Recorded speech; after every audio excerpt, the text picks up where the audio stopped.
Hello বন্ধুরা, তো আজকে আমি আবারও চলে আসলাম আপনাদের সাথে মাত্র 1 কাপ চালের গুঁড়ি দিয়ে অসাধারণ একটি রেসিপি শেয়ার করতে। আপনারা হয়তো থাম্বনেল দেখে কিছুটা আন্দাজা করতে পেরেছেন। এই রেসিপিটি এতটাই সুস্বাদু হয়, বাচ্চাদের টিফিনে দিলে বা নিজেরা বাড়িতে ডেজার্ট হিসাবে তৈরি করে খেলে কিন্তু বারবার খেতে মন চাইবে, এতটাই সুস্বাদু হয় রেসিপিটি এবং খুব অল্প সময়ের মধ্যে তৈরি হয়ে যাবে। আজকে কিন্তু আমি আপনাদের সাথে এই রেসিপিটাই শেয়ার করব।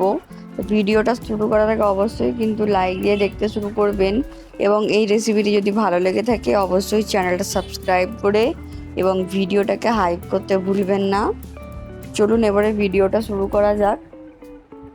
দেখতেই পাচ্ছেন আমি কিন্তু একটা প্যানে জল ফোটাতে বসিয়ে দিয়েছিলাম। জলটা ফুটে যাওয়ার পর তার মধ্যে আমি এই যে 1 কাপ পরিমাণে চালের গুঁড়ি নিয়েছিলাম দিয়ে দিলাম। দিয়ে এবারে আটার সাহায্যে খুব ভালোভাবে আমাদেরকে মেশাতে হবে, মানে চালের গুঁড়িটা যাতে হালকা সেদ্ধ হয়ে যায় সেইভাবে আমাদেরকে মেশাতে হবে জলের সাথে। দেখুন আমি যেভাবে মিশিয়ে নিচ্ছি স্প্যাচুলার সাহায্যে। এরকম একটা মানে পুরো একদম শক্ত ডো নয়, এরকম একটা কনসিস্টেন্সি কিন্তু আপনাদেরকে নিয়ে আসতে হবে। আপনারা হয়তো দেখে বুঝতে পেরে যাচ্ছেন।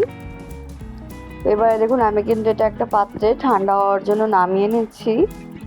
মাত্র কিন্তু 2টি উপকরণ দিয়ে তৈরি হয়ে যাবে খুব সহজে, আর যে কেউ কিন্তু একবার দেখলেই তৈরি করতে পারবে, এমন কোনোই ঝামেলা নেই।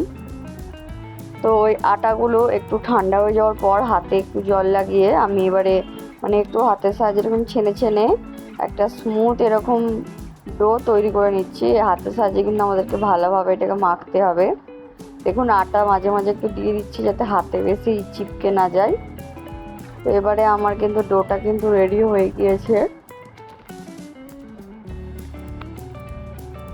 এবারে আমরা শেপ দেওয়াটা আপনাদেরকে দেখিয়ে দিই। দেখুন একটু একটু এরকম ছোট ছোট করে কেটে প্রথমে আমরা একবারে গোল গোল দেব না, মানে গোল শেপটা আমরা আগে ছোট ছোট করে আটা থেকে মানে একটু পিস কেটে নেব, তারপরে সেইগুলোকে গোল গোল শেপ দিয়ে দেব। দেখুন এতটাই ছোট ছোট বল কিন্তু আপনাদেরকে তৈরি করতে হবে।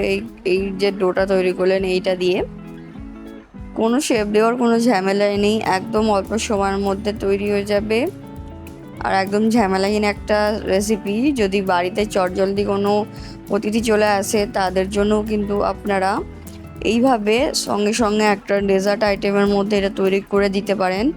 দুর্দান্ত স্বাদের হয়, একবার খেলে কিন্তু বারবার খেতে চাইবে, এতটাই সুস্বাদু স্বাদের হয়। দেখুন আমি কিন্তু এরকম ছোট ছোট করে আগে প্রথমে কেটে নিচ্ছি, এরপরে কিন্তু আমি এগুলোকে গোল গোল করে নেব।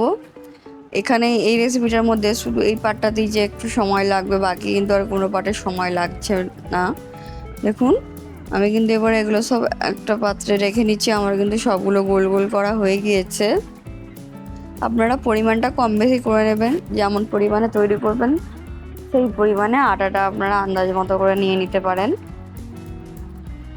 দেখুন এবারে কিন্তু এগুলো আমার বলগুলো রেডি হয়ে গেছে। আপনারা হয়তো দেখতে পাচ্ছেন আমি কিন্তু মিডিয়াম বড় সব মিলিয়ে তৈরি করেছি। তো এবারে একটা প্যানেতে আমি জল দিয়ে দিলাম আবারও। এখানে আপনারা আমাদেরকে এটাকে মানে এবার এগুলোকে ফোটাতে হবে, তো জলটা আপনারা একদম অল্প পরিমাণে দেবেন যেন একটু মাখা মাখা থাকে এরকম। এর মধ্যে একটা গোটা এলাচ এবং তেজপাতা দিয়ে দিলাম আর দেবো এরপর এর মধ্যে 3 চামচ পরিমাণে চিনি,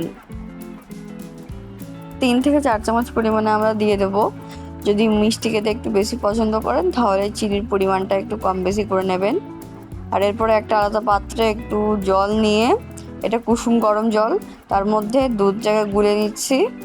সঙ্গে সঙ্গে কিন্তু আমি ওর মধ্যে দিইনি। তো এবারে চিনিটা যখন গলে গিয়ে এইভাবে ফুটতে শুরু করে দেবে জলটা, এর মধ্যে দেখুন দেখে নিচ্ছে এইভাবে ফুটতে শুরু করবে, তার মধ্যে কিন্তু আমাদেরকে এইভাবে দুধটা দিয়ে দিতে হবে।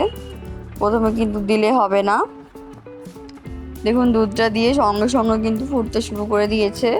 এবার যে আমি ফ্লেমটা একটু কমিয়ে দেবো যাতে একদম উতলে না পড়ে যায়। তো আমি যে এর মধ্যে আর এক্সট্রা করে কোনো জল ইউজ করব না, এই যে জলটা আছে এটা দিয়ে কিন্তু বাকিটা ফোটাতে হবে আমাদেরকে। দেখুন এবারে আমি এর মধ্যে যে বলগুলো আমরা রেডি করে রেখেছিলাম বলগুলো দিয়ে দিলাম। দেখতেই পাচ্ছেন এখনই কতটা দেখতে সুস্বাদু লাগছে, এগুলো কিন্তু একদম ছোট ছোট ডিমের মতো দেখতে লাগছে।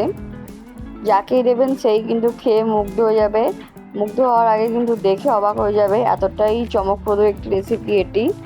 আমি তো রেকমেন্ড করব একবার অবশ্যই বাড়িতে তৈরি করবেন। এখনও পর্যন্ত যদি ভিডিওটা দেখতে থাকেন তো এক্ষুনি চ্যানেলটা সাবস্ক্রাইব করে দিন এবং সাবস্ক্রাইব করে বেল আইকনটা টিপে দেবেন।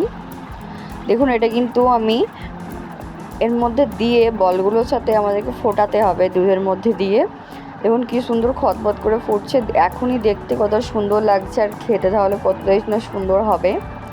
তো আমি এবারে ওগুলো ফুটিয়ে নেওয়ার পর এবারে হচ্ছে যে আমি নামিয়ে নেব একটা পাত্রে।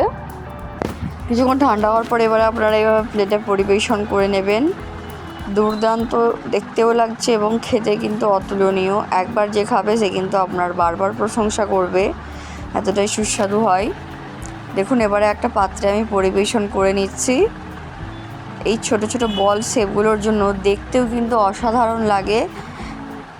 আমি কিন্তু আপনাদেরকে খুব সহজ পদ্ধতিতে এবং অল্প ঝামেলাতেই কিন্তু দেখিয়ে দিলাম, মানে শেপ দেওয়ার কোনো ঝামেলা ছাড়াই। তো এইভাবে কিন্তু বাড়িতে একবার অবশ্যই ট্রাই করবেন এবং আমাকে কিন্তু জানাতে ভুলবেন না আপনাদেরকে এই রকম রেসিপি কেমন লাগলো। তাহলে আমিও কিন্তু নিত্য নতুন এরকম আরও আপনাদের সাথে রেসিপি শেয়ার করব। ভিডিওটা দেখার জন্য ধন্যবাদ, চ্যানেলটা সাবস্ক্রাইব করে পাশে থাকবেন।